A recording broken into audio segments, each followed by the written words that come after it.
Live from KSAT 12. Good Morning San Antonio starts right now. Well, hi, thank you for joining us this morning. But before we get to traffic and weather, we want to get to some late breaking news. All eyes are on the northwest side of town.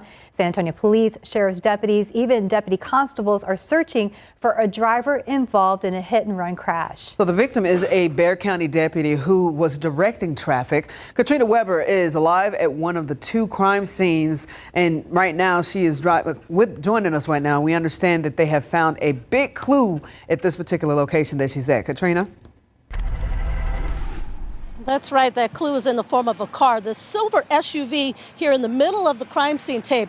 Now, according to investigators, that is the car that was involved in the crash, which happened a little bit before 8 o'clock this morning. We're about a mile from where that crash actually happened. It was over on Wurzbach Road, not far from I-10. We're on a street called Tioga Drive, and we've seen police, sheriff's deputies, again, deputy constables all here in this area. In fact, they have a perimeter set up because it appears that they believe the driver of that car is not far away. They say that person got out and ran after ditching the car in the parking lot of this apartment complex.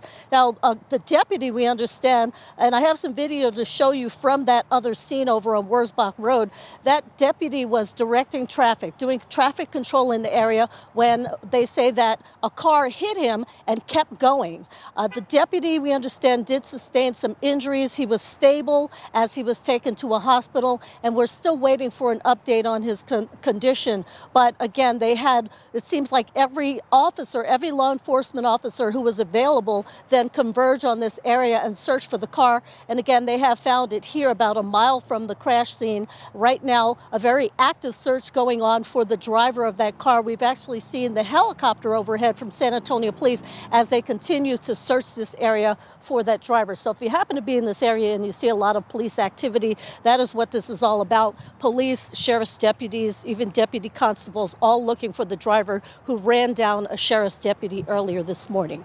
Reporting live on the northwest side, Katrina Weber, KSAT 12 News. All right, thanks so much, Katrina. Again, that was live right there at Tioga Drive near I-10 and Wurzbach Drive. So if you're in that area, please be aware that that scene is very, very active. Out there with live cam, we're at 75 degrees, but it was a decent morning out there, Justin. Not bad, not bad. It's starting to get a little bit warmer, and this stretch of weather has just been really kind of brutal. We've had a lot of heat, not a lot of rain, and unfortunately, we're going to be kind of stuck there for a while longer, with one exception being Saturday. We do have some chances of rain then. Let's look at the high temperatures for today. 94 is where we end up. That is well above average. Not record-setting, but well above average. And all of us here in South Texas are going to be in the 90s this afternoon, as hot as 96 down there in Carrizo Springs. And as we look at the football forecast for tonight, one of the games, Marshall versus Harlan, that's at 7 p.m. at Ferris Stadium. It is going to be hot to start. If you're in the sun, especially 89. Once the sun goes down, it's okay. 87 at 8 o'clock, 84 at 8 p.m. And mostly clear skies. We're going to discuss that chance of rain on Saturday, when and where we may see some of that. And we'll talk about cooler weather. When are we going to get that? That is the big question. We'll look at some of the stats for you here in just a few minutes, guys. Yes, we are patiently waiting for that cooler weather. Let's look outside with TransGuide. Right now, looking at Highway 90 at Nogalitos, things are moving just fine. Earlier on the cameras, I saw like a little bit, Daphne, right? We were looking at some stalled vehicles across the city, but for the most part, things are looking good right now. All right, guys, here's today's 9 at 9. Newly unsealed court documents detail evidence that federal prosecutors say they have against former President Donald Trump, charging him with plotting to overturn the 2020 election. Now, Trump pleaded not guilty to all of the charges. It says a new filing is election interference. Meanwhile, Trump and Vice President Kamala Harris are both on the campaign trail. Trump is in Michigan, while Harris heads to Wisconsin. President Joe Biden is traveling to Florida and Georgia today to survey storm damage caused by Hurricane Helene. The storm and its aftermath have killed at least 180 people. Biden already toured some of the areas hardest hit by the storm yesterday. Many people are still without power. Israel is now pressing forward on two fronts. The military is pursuing a ground incursion into Lebanon against Hezbollah, while also conducting strikes in Gaza. Israel has vowed to retaliate for Iran's ballistic missile attack. At least 6 people have been killed in an Israeli airstrike on an apartment building in Beirut overnight. Iran launched dozens of missiles into Israel on Tuesday night.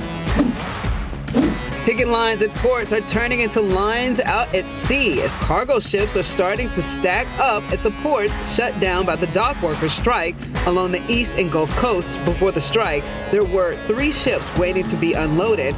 Now there are at least 45. Until a deal is reached, the transfer of goods along the east and Gulf Coasts will be stalled.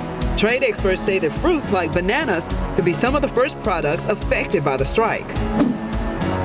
One of 2 doctors charged in the death of actor Matthew Perry has pleaded guilty to illegally distributing ketamine, the drug that ultimately killed the Friends star. Now, nearly a year after Perry was found dead from a ketamine overdose in a hot tub of his home, Dr. Mark Chavez told the judge that he had wrote fraudulent prescriptions and transferred 22 vials of ketamine to be given to Perry. Chavez is the 3rd person to plead guilty, including Perry's assistant, in his death. Check this out, a feature on Gmail helping users find important information quickly. The feature, called Summary Cards, will surface details like package tracking, travel plans, and bill due dates right at the top of your email. The update is now live on iOS and Android. Buc-ee's is now ranked in the top 3 in a new study that found the best convenience stores across the nation. The American Customer Satisfaction Index measured more than 5,000 surveys, and Pennsylvania-based Wawa led the list as the best convenience store in the U.S. Quick Trip followed in second, and Buc-ee's and Murphy USA tied for 3rd. The Krabby Patty is coming out from sea and landing at Wendy's. The fast food chain is teaming up with the Paramount to mark the 25th anniversary of SpongeBob SquarePants. The Wendy's version of the Krabby Patty burger includes what's described as a top secret sauce. There's also a new pineapple under the sea Frosty. A junk dealer found a painting in the basement of an Italian villa 6 decades ago, and experts now say it is an original Picasso worth millions. The oil painting features Picasso's asymmetrical style of a woman in a blue dress with red lipstick. It is now believed to be a distorted image of French photographer and poet Dora Maar, who was Picasso's lover, according to one expert. Last month, Picasso's signature on the artwork was certified as authentic. The painting is valued at around $6.6 million. That's today's 9 at 9. We, the jury, find the defendant, Brandon Cervera, not guilty of the offense of injury to a child as charged in the indictment signed by the presiding. I'm ready to go and be with my kids. A not guilty verdict in the starvation death of his son. Emotions, of course, were running very high in the courtroom last night after Brandon Cervera learned his fate. Well, Cervera was on trial for the 2021 death of 4-year-old Benjamin Cervera. And our Erica Hernandez, who's been covering the case from the very beginning, she joins us this morning to talk more about it. Good morning, Erica. Good morning, guys. Yeah, it's been obviously a lot of people online not happy. From the comment section, people were saying the jurors should be ashamed. X, Y, and Z. You go and look at it's going kind of crazy right now. So if you could, what could make sense of all of this for us? Yeah, we were presented a case for 7 days. It was a lot of testimony. You can see it was draining on the jurors at times to see those photos, to see those images. But I think at the end of the day, it was 2 different charges. So when we had the stepmother's case, Miranda Cáceres, she was charged with injury to a child by omission. Brandon was charged with injury to a child causing serious bodily injury. And there was no lesser charge to include that they included in this, like neglect or maybe manslaughter. But it was just that first degree felony charge. So they had to prove without a shadow of a doubt that it was in fact starvation. And the defense did their job. They brought their expert witnesses in to testify, to say, no, it could have been other possibilities, But I think everybody agreed in the end, Benjamin died from something. We still fully don't know what it was. And I think that's the sad part of all this. And I think everybody gets very emotional when watching these cases and seeing these cases because it is a child. Right. And the frustration of people watching this trial, of course, loved ones, of Benjamin watching it and knowing that, okay, well, maybe Brandon Cervera wasn't charged with the starvation death, but what about the bruises on his eyes? I mean, everybody could see the video during the trial and the response to the home. There was, law enforcement at the home, and his eyes were, I think you said they were swollen shut. At one point, they were swollen shut, and then he had the deep bruising underneath the eyes. The defense saying it was self-inflicted. He would hit himself. They even did present a video of him hitting himself in the car, and the state saying, yes, but was it at the extreme that caused the bruising that he had? And he also, autopsy report, he said he had bruising on his back, along his legs, on the back of his head, other parts of his head.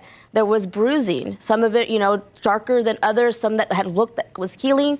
We won't really ever know. And that's why I always say it's still very tragic story for all involved because Benjamin is not here with us. And again, that is very, very disturbing to even hear that, especially people looking at this. It's just like, okay, you weren't, everybody wasn't at home when this baby was going through what was going through. Yes. But my question is this over? Can somebody bring something back up, or it's just done? Unless they could prove something that other things were done, but for right now, it is over. This case is over. And I know for Miranda Cáceres, who was found guilty and sentenced to 25 years, she is fighting her charge as well. She's already been denied one appeal for a retrial, but I know her attorneys are working to try to gain that retrial. So we'll of course follow along and see where this case goes. But for now, Brandon is a free man.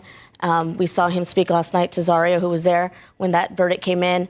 And for right now, it ends. I think for a lot of people online, it had bothered them that they didn't see any emotion from Brandon Cervera during the trial. It wasn't until the trial was done that he showed emotion. And also a lot of people online, it bothered them that there were locks on the cabinets, you said, and then you said that there were no locks. Okay, so locks on the cabinets for food, yes, but no locks under the sink for chemicals. Yes, and that's what they're like, sometimes the locks were, locked, sometimes they were not.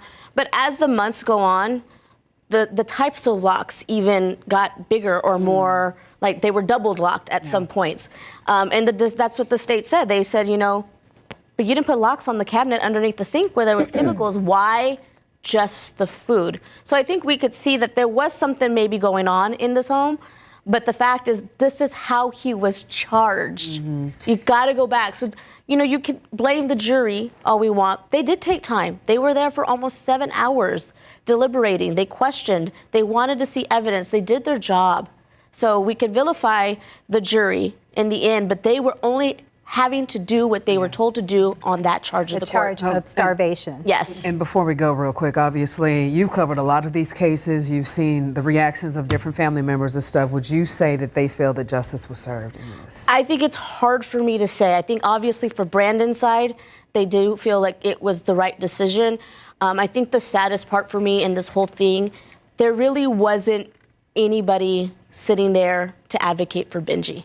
Usually we get these trials and you see family of the victims sitting there, making sure that their name is never forgotten. I didn't feel that strongly. I mean, the last case, kind of big case we did was Mercedes Lasoya back in March. Her family was grandparents there, aunts and uncles there that had, requested CPS many times, had called police many times. They were there in the courtroom all the time.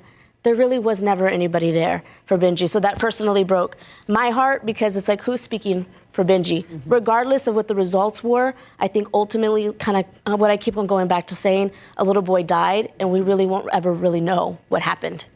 So sad. Ooh, a tough trial. Yes, it's a heavy case. It's a very heavy case. All right. Well, thank you for staying on top of it and for keeping us informed along the way, Erica. Thank you, guys. The time now is 9:12 and 75 degrees for now. As the port strike continues today, it's stopping the flow of several goods at the ports from Maine to Texas. Still ahead, our very own Ivan Herrera joins us in the studio to explain what this means for. Welcome back. Of course, thank you so much for starting your day with us, GMSA, at 9. And obviously, if you stepped outside, you would notice that It's not cool. Sure not. Not yet, but still, I guess not as bad with the lower humidity. But just, I'm hoping that the cloud cover this week will be Something. helpful. Yeah. No matter where I go, the question that I get is, when are we getting a cold front? When is it going to cool down? And by the way, people are very nice about it, and I appreciate that. They're not mad, but they just want to know, hey, when is it going to cool down? Let's look at some of the climatology for you. We can look back at the numbers. So when might we see a day at 80 or below? Okay, that's for a high temperature.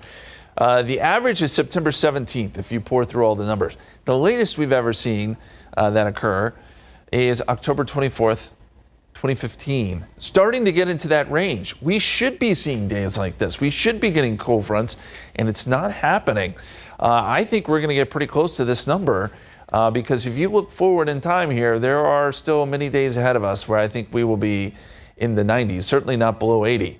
As far as the low temperature goes, a low temperature at or below 60. We average the first time we see that around September 25th. And the latest is October 19th, 2007. We will also be in range for that. So all of this to say, it has been very warm. It's going to stay warm. This is all above average, and it is rather unusual. By this time of the year, we typically start to see cold air pouring out of Canada. You get temperatures up here that get really bitterly cold, and then you start to get that dense air pushing south. Just hasn't happened. It's 30 up in parts of northern Canada, and actually that's fairly warm for them. You're not seeing that big chunk of cold air moving into parts of Canada, and that's often where we look to see if that cold air is going to spill south into the United States. So our average for this time of year is 86 for a high temperature. We're going to go up to 94 today, 95 tomorrow. So this is well above average. Even on Saturday, where we do get some clouds, we may get a few showers, we're still talking 5 degrees above average. This is pretty impressive. And as I said, it keeps going right on into next week. Outside, we've got clear skies right now at 75, and we're starting to warm up. 77 in New Braunfels, 75 Converse, 60s for Bernie and Kerrville. Noontime, we're at 88. We make our way up to 94. As I said, there will be some cloud cover, I think, this afternoon. It's probably not going to help that much, but there will be a few clouds here and there, and then down into the 80s this evening. Let's look at the futurecast. Now, this is where we do get a little bit of positive news, okay? This is Friday, by the way, not today. We're not expecting any rain today. But Friday, as we head into the evening hours, shows some showers trying to move onshore. And I think some of our coastal counties could see a little bit of rain. There's a good slug of moisture down there that will try to move in. As we get into Saturday, it may advance a little bit further inland, and we could see a few showers and storms even here around San Antonio. This is at 1 o'clock. It does show some of that activity nearing I-35. So there's where that 20% chance of rain comes in. We'll keep you posted there, but that really is our only window to get any rain. Now, let's go out to the tropics. This is the Atlantic. We've got a Category 3 major hurricane, Kirk, which is starting to move north. This is going to stay out over open water. You got Leslie right behind that. That's a tropical storm, probably going to strengthen a little bit too. And then as we look back out over the Gulf of Mexico, little area here, this is the same one we've been talking about for days now. And the Hurricane Center continues to kind of back off of this as something that would develop. Now, it's still going to be moisture. There's still going to be moisture involved, and I think some of that gets pulled into Florida. And then you got some activity out in the Pacific as well. But nothing I think that we have to really worry about here. And as we said, 95 tomorrow, 91 Saturday, a little bit of a cool down, 20% chance of rain, and then still more heat next week. I'm sorry to say. I wish I had better news. I really do. We pour through those models, and I just keep clicking, thinking, somewhere there's going to be a cold front that I can talk about, and just hasn't happened yet. It's coming. The first time it happens, you got to wear bells and whistles. Yeah. Oh man, we're gonna have a party in here. Oh, hey, no one's blaming you though. No one's blaming you. Fair. Speaking of having a party, okay, so what is one word that everybody likes to hear, gets everybody kind of excited?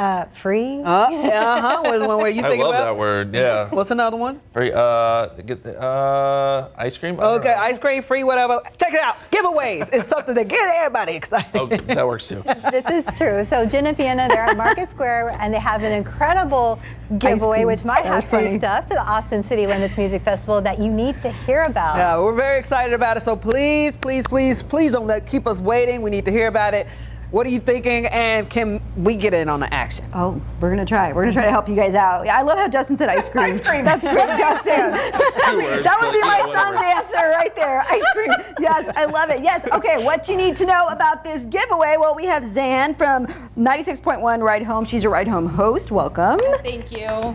So you've got the details on this giveaway. I do. I have all the survival tips for ACL weekend 1 and weekend 2. Do you want to talk about the giveaway or do you want to wait? Or I think you have a tip for us, right? Yeah. Right now? So everything you need for ACLs weekend 1 and 2 are definitely in this bag. They can fit in that tiny bag. Yeah, everything that you need, Wow. pretty much, except for this neck fan, of course. But you can hang it on your bag, of course. yes. Yeah. So I want to reveal what's in this bag for y'all.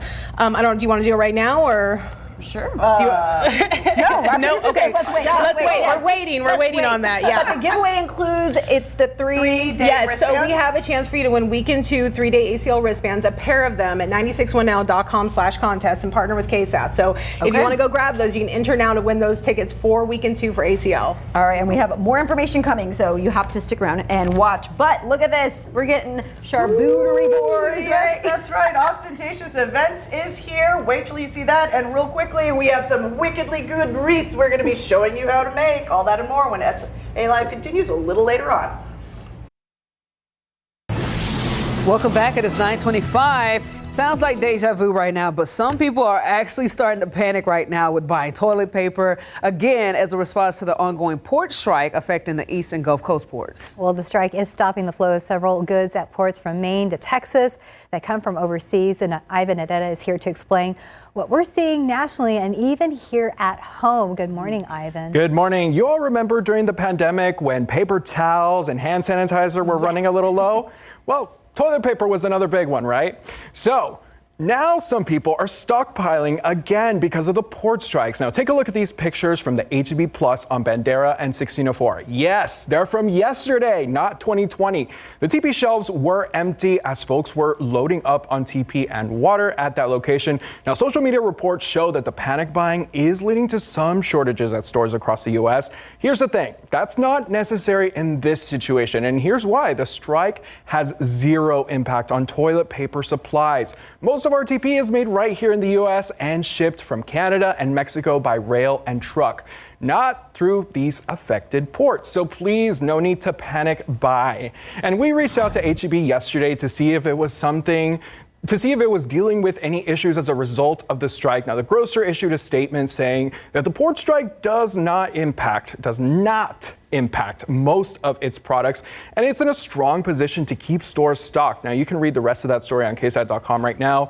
And guys, I was actually talking to Mia right before the show, and she saw on Facebook that the Floresville H-E-B, same situation as this Bandera H-E-B, where they were running low, at least yesterday or when they took those pictures for the toilet paper. So this morning, I actually reached out to H-E-B again and asked them, are you guys going to be doing any limits, kind of like what happened during COVID, where it was just a lot of people trying to stockpile? So we're still waiting to hear back. Hopefully not. Yeah. Hopefully this is just like a one and done day situation. Yeah. But yeah, don't stockpile, please, guys. And I remember, like, I've been following kind of the produce distributing centers and stuff like that. They were saying like bananas or That's right. things that come in from overseas and stuff like that, but also cars, electronics. Those are kind of the items that people were concerned about. Yes. But even then, everything is already in stores right now to where they don't have to. That's not something people are worried about this Christmas, right? And we have also a lot of warehouses here in the U.S. A lot of things are already in those warehouses, so they're coming through rail, through trucks, you know? So let's just keep an eye on it for now, but please don't stockpile any toilet paper. You don't need to do it. Fill out on the tissue. We all need some. Well, and if we hear back from H-E-B, we'll let you guys know. Yeah, I was going to say, at least you talked to H-E-B and they said, you know, they yesterday when we reached out, they did say they're in a strong position, so please don't stockpile, guys. Thank y'all so much. Well, at least they handled it during 2020. They even had people wait in line, like, okay, you can get a package, you can get a package. So if it does get to that point, at least they have it under control. Some organizations in place. Right. Yeah. Thank you very much. Time now 9:29 and 75 degrees for now. There's more ahead on GMSA at 9. Build it and they will come. Do you want butterflies in your garden like this? I'm Sarah Costa. Coming up on This Gardening with KSAT, I show you what to plant to attract all kinds of butterflies to your garden. Welcome back. Now to some of our top stories this morning. The Bexar County medical examiner needs your help identifying this person right here. Her body was found on Clifford Court on the south side back in January. Investigators think that she's between 25 and 50 years old, either white or Hispanic. If you know anything about this case, you're urged to call the number that you see right there on your screen. We also have this information on our website at KSAT.com. Well, a local woman tells us that she can't sleep at her home out of fear that she is being targeted because of the color of her skin. Well, she and other neighbors saw racial slurs spray painted on her fence. Now, that woman was made aware that someone had spray painted those racial slurs, swastikas, and referenced body parts on the fence in West Bexar County. This is near SeaWorld. So she didn't want to show her face for her safety, but she says she believes it was targeted. Being targeted as a black female, it made me feel someone's watching me to say kill all. Well, the woman has filed a report with the Bexar County Sheriff's Office. And was it punches or politics that cost the former SAPD officer his job? The lawyer for former police officer arguing politics were at play when he was fired 4 years ago. In January of 2020, Thomas Villarreal and another officer forced their way through a door and repeatedly punched a man who walked away from a traffic stop. He was indefinitely suspended. Well, initially, an advisory board only recommended up to a 5-day suspension for Villarreal, and the police chief was apparently considering it just 15 days. He eventually gave Villarreal an indefinite suspension, basically firing him in a hearing to win his job back yesterday. Villarreal accused the man that he had pursued and punched had a local political connection. But we did find out that his aunt was part of city council at the time. I don't remember what, I think precinct 2, I don't remember exactly what, but she was part of city council. Well, Thomas Villarreal also said he didn't have personal knowledge of a council connection, nor did he provide proof. Jada Andrews Sullivan, the District 2 councilwoman from that time, did not respond to a voicemail or a text message from KSAT. But a former chief of staff said that he wasn't aware of any relationship to the victim and that the former councilwoman had not flexed any political muscle over his arrest. An arbitrator will decide whether Villarreal is reinstated. And outside for live cam, 75 degrees, not too bad, but we don't see any clouds now. We are expecting, I guess, tiny little chances of rain, but at this point, Justin, we'll take some cloud cover. Yeah, we'll take anything we can get at this point. We need a lot of rain, in fact. The drought situation is really starting to worsen, and we're going to take a look at that coming up here in just a few minutes. Some rainfall would be really good. We have a small chance over the weekend. It's nothing to write home about, but at least it is there. Today, 94 is where we end up. Once we get into the evening hours, 91 at 6 o'clock, 84 at 9 p.m. I mean, the mornings and evenings continue to be okay, but it's these afternoons that are so blazing hot. Pollen count is in. Ragweed is moderate at 120, molds are low, 390, fall elm and grass still in the low category. Keep in mind, we are in the midst of ragweed season. This is when you would expect ragweed to peak, and it has been doing its thing last couple of weeks. Rain chances. We talked a little bit about this, but they do start to kick up Saturday. Right now, 20% chance as we get into Saturday afternoon. We'll take a closer look at that for you. And again, look into the drought a little bit too here in just a few minutes, guys. Thank you, Justin. Looking out there with TransGuide. I know earlier things were looking pretty good. There's a little bit of a slowdown there at Highway 90 at 35, but it doesn't say here on our TxDOT website what that would be. Only a minor crash reported at 281 in Borgfeld Road, but nothing else on the screen. Well, we are in peak butterfly season for residential and migrating butterflies, but if you want to see butterflies of all kinds in your garden, you have to plant for them. In Gardening with KSAT, Sarah Costa shows us what to plant to attract the butterflies. Good morning, ladies. And okay, you know, I have a lot of butterflies outside of my garden, and it's not for me just to brag. It's not a humble brag there. I have worked so hard. You have to build it and they will come, you know? So I want people to experience that same joy that I get when I walk out my front door. So this is what you got to do to get those butterflies in your garden. I love the fall because I can walk outside and always spot a handful of butterflies in my garden. During peak season, there can be 50 to 100 just outside my door. This was done strategically, and you can do it too. Here's what you can plant that will attract butterflies to your garden. Any kind of sage. I prefer indigo spires. These attract big butterflies because of their big flowers, like swallowtails and monarchs. Zinnias. These are my favorite. Another big flower that attracts big butterflies, and they just can't get enough of the nectar. Greg's mist flower. It's like sugar to butterflies, especially queen butterflies. A cousin to the monarch, they seriously can't get enough. Lantana, a small but mighty flower, can survive anything, and the smaller butterflies love it. Milkweeds. These are host plants for monarchs. Native milkweeds are best, but hard to plant from seed for even a seasoned gardener. I have both tropical and native milkweeds in my garden. Passion vines, a host plant to the Gulf fritillary, plus they have beautiful flowers. For beginner gardeners, I suggest planting all these from transplant, and you can find all of them at our local nurseries. The only ones I suggest planting from seeds are zinnias, and even beginners can do it. Happy gardening. I'm Sarah Costa, KSAT 12 News.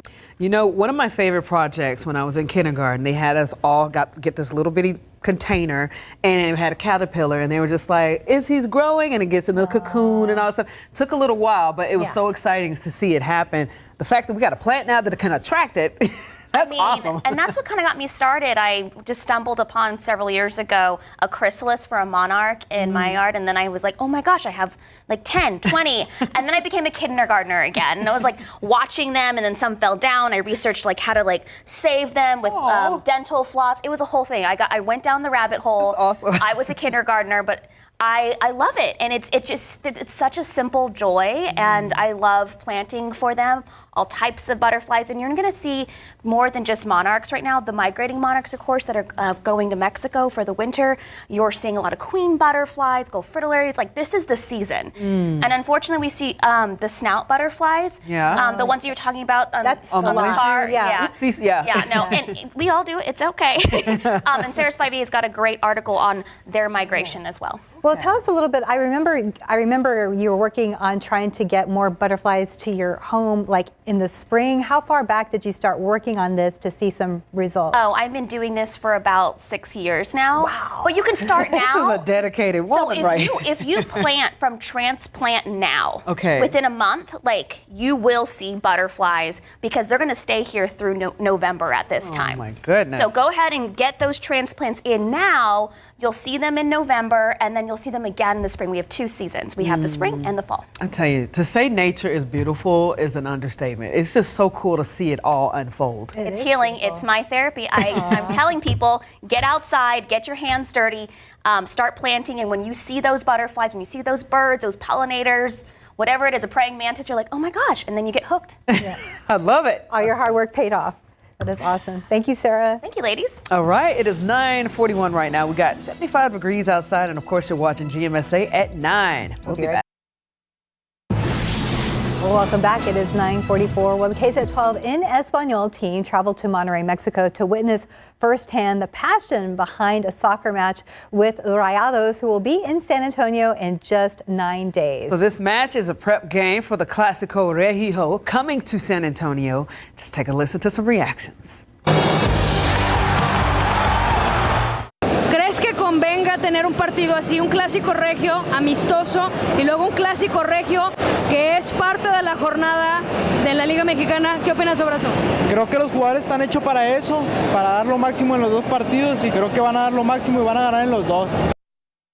Well, we are hosting a sweepstakes for KSAT insiders to win tickets to the Clásico Regio set for October 12th in the Alamo Dome. So it is one of the biggest rivalries in soccer in Mexico, pitting Monterrey's 2 teams, Tigres and Rayados, against each other. They're bringing the big matchup to San Antonio, and a lot of excitement is building. KSAT insiders, get this, we got a deal for you. You can enter for a chance to win 4 tickets to the game, but you got to be an insider. And I know you're thinking to yourself, man, what do I got to do to do that? It's super easy, right? Okay, all you need is your email address.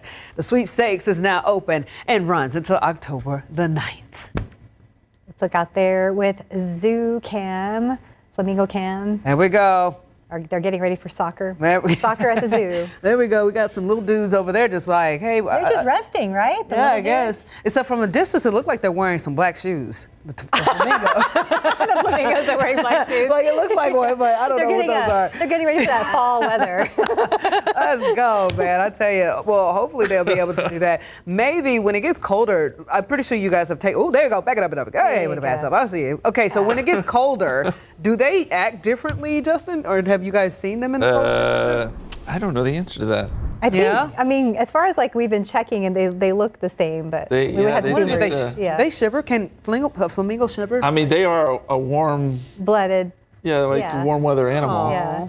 Look at that. I don't know. It's Zubu, by the way. So if you want to head to the zoo, you can check that out. You're a as well. zoologist and you have the answer to this. Help me out, man. Flamingos are becoming more and more interesting. We learn a little more every day. Let's take a look at the drought situation we got going on here across South Texas. It's pretty serious. You know, we've gone through just a pretty bad stretch here. And we had come out of it just a hair, but now we're starting to get back into the drought situation. So this was last week's drought monitor. Let me fast forward to today. And you can see that we're covering more ground now. Technically, the yellow color is just very dry. It doesn't technically mean you're in drought, but it's like a precursor to that. So we're starting to add back in a lot of counties here, and we go another couple of weeks without rain, you're going to start to see this moderate drought expand. It covers most of San Antonio and Bexar County, but I think we're going to see even more get included in this going forward. And you know what? It has been 1,003 days, if you're keeping count at home, since all of Bexar County was last considered drought-free. Wrap your mind around that. You got to go back to January 4th, 2022. What a long stretch we have seen here with drought conditions. I mean, there's no other way to put it. We've had some rain here and there. We've had some moments where we got some good rain, but it just has not been enough to really pull us out of this drought. So what do we got coming our way rain-wise? There is a chance as we get into tomorrow. This is tomorrow at 6 o'clock. We're going to see some showers down along the coast. And then I think by the time we get into Saturday, a little bit more of that moisture will rotate into the area, and we could see a little bit more coverage as we get into Saturday afternoon. That's the hope anyway. 20% chance on your Saturday. It's not a great chance, but a few of us could see a downpour. And look, we'll take it at this point. Every little bit helps. So yes, 10% Friday night, 20% Saturday, 10% Saturday night. And I will tell you, if you're closer to the coast, south and east of San Antonio, your odds of seeing rain will be a little bit higher. Outside right now, blue skies 75, 77 in New Braunfels, 75 Converse, down to 71 in Kerrville. And we've got a northwesterly wind 5 to 10 miles per hour. Our forecast today takes us up to 88 by noontime, 92 at 2 o'clock, 94 at 3 p.m., and that is our high yet again. It's about where we were yesterday. Down into the 80s this evening, 89 at 7 o'clock, 87 at 8 p.m. And your extended forecast, we'll go 95 Friday, 91 Saturday. I think with the added rain, or at least the chance of rain, and some partly cloudy skies, that will drag temperatures down into the low 90s. And that is the coolest temperature we see on the 7-day forecast, which is pretty wild. I would say this is unusual. We talked about that yesterday. This is odd that we aren't seeing cold fronts, but it's not just us. It's the whole country. And you look at even, Montana, places like that, they're not getting a lot of the cold air, at least not yet. The scary part about that is you're kind of waiting for the other shoe to drop. So like when we get to winter, you're afraid that be too cold all of a sudden this big blast of cold air is going to come through. We like to gradually work our way into things. Baby steps. I don't know if that's how. I mean, you can't predict what's going to happen in the winter, but winter's going to come out and be like, "All right, you want it, you got it." Here it is. Let's hope not. Okay, well, we'll keep our fingers crossed and hope that fall will feel like fall. But Speaking of that, well, October is Breast Cancer Awareness Month, and SA Life found a local business hoping that you'll pour your hearts out to help out. Let's head out right now to Market Square, where Jen and Fiona are there finding out about this easy way that you can help this month.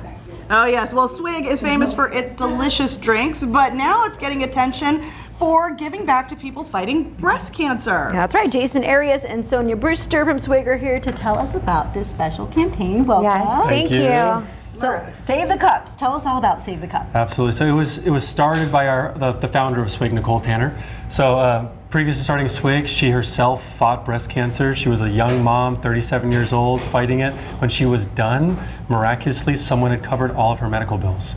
So now every year, this is now the 5th year that we're doing this. Every year we raise awareness. We encourage women to go out to be able to get mammograms. And our goal this year is to raise $300,000 that we will directly give to women that otherwise wouldn't be able to cover their payments. And Sonia, I mean, this has really impacted people's lives, right? Yes, it's tremendously the impact, the way the community gives back to each other. Just seeing how the worries of not having to worry about their expense and just focus on their medical treatment that they need, the fight they're going through it, and just know that SWIG is here cheering you on along the way. And Jason, how much does support like this help? Oh, it's unbelievable. I mean, it's one of those things that when we show up, we surprise them, right? So if someone watching this needs this type of assistance, or if they know someone that does, they can go to savethecups.org. They can nominate themselves or nominate a friend or a family member. And when we show up, it's with a big check, and there's always tears. Always, every time. Yes. Right. And Sonia, you're going to show us how to make some of these custom sodas? Yes. So we do have our founder. Every single drink that we have for the month of October, they all have a special meaning behind Save the Cups. We have our founder, we have our fighter. We're fighting this fight together, and we have our do-gooder. This is us giving and doing good for the patients that are needing a little extra assistance with their medical expenses.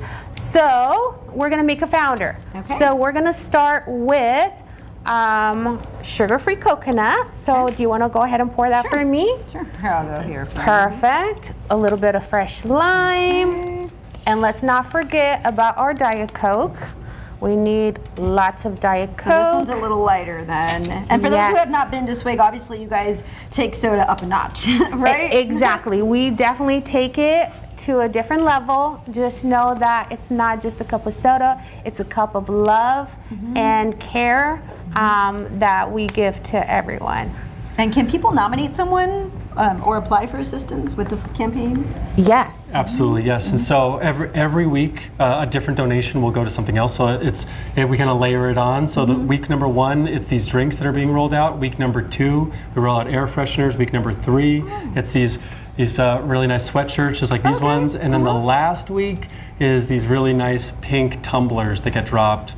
Limited time. And every one of these purchases goes towards funding those people that can nominate. All right. Do y'all have any favorite items on the menu Oh my that gosh, you like to order? This founder is insane. This one is- Yeah, the way that Diet Coke comes together with the fresh lime, the sugar-free coconut, and then the coconut cream, and it just pops. It is. What? I know the Every soda after this will be like you're drinking it in black and white. That's it. This is not the same. I'm not going back. That's right. Thank you guys. Thank you so much. For more information on SWIG, just head to our website, salive.com. Click on the As Seen on SA Live tab.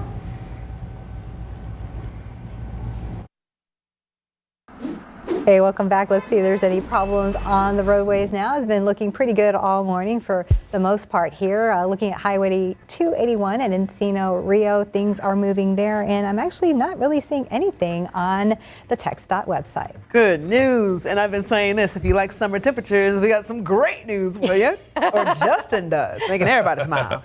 Well, at least you put a positive spin on it, so there's that. Yeah, the heat is going to continue. Look at some more of those transguided shots. The sun is out in full force. So make sure you have your sunglasses with you because, you got to cut down on the glare. 94 degrees today, 95 tomorrow, so a warm stretch the next few days. I do think tomorrow afternoon we'll start to see a few showers developing along the coast, and then some of that moisture will get a little further inland by Saturday. So 20% chance rain Saturday afternoon. If you have plans to be out and about, know that that's a possibility. You may have to dodge a little bit of rain, but that is our only chance in the 7-day forecast. Beyond that, still hot, still no changes, still no cold front. It'll be here. It'll be here. I was trying to will fall in by wearing fall colors, like trying to make it happen. Yes. Yeah. I appreciate that. Let's see if it'll work. It works. Hey, you know what? I wish we had like a prediction of what Halloween is going to look like, because I know a lot of people going hard in the paint with the costumes and stuff. You need to make sure you buy the appropriate costume that fit with the weather. I know. We may need some options just in case. All right. Well, we'll go ahead and go back to SA Live as they are preparing for Halloween in one way or the other. Bye, guys. celebrating 10 years. Live from historic Market Square, this is SA Live. All right, well, we're starting the show with some sweet news. Our neighbor here in historic Market Square has been named the most sinfully delicious bakery in Texas by FinanceBuzz.com. Yeah, and you know, when I was looking too, there was another website that listed them as well. And so they are obviously getting some love. That's right, Mi Tierra Café y Panaderia is the top pick, and the website picked